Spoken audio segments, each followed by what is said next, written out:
Welcome back to my channel Mampi dot সম্রাট চ্যানেলে সবাইকে জানাই স্বাগত।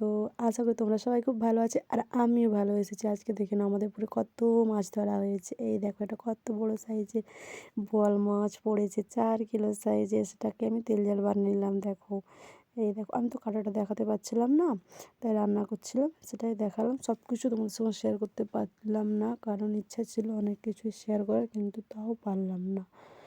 আজকে আমার শাশুড়িমা বাড়িতে থাকেনি, আমি কিভাবে আমার মেয়েকে সামলে রান্না করলাম। অনেক কিছু চেষ্টা করতাম দেখানোর জন্য, করেছিলাম, কিন্তু পারলাম না।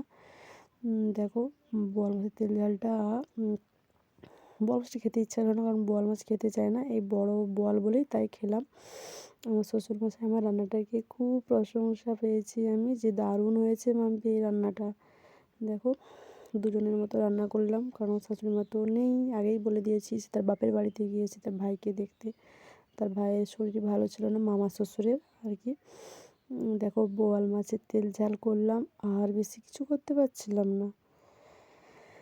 তারপরে হচ্ছে দেখো, তারপরে এই দেখো টমেটোকে পোড়ে নিলাম, কারণ আমার কাছে সময় বেশি ছিল না, আর আমি রান্না করতেও পারছিলাম। আমার মামা আমাকে ভীষণ জ্বালাতন করছিল। দেখো বন্ধুরা, তোমরা এভাবে রান্না করে খেয়ে দেখবে, বোয়াল মাছের তেল খুব ভালো লাগবে। আমার ভিডিওটি ভালো লাগলে লাইক কমেন্ট সাবস্ক্রাইব করতে ভুলো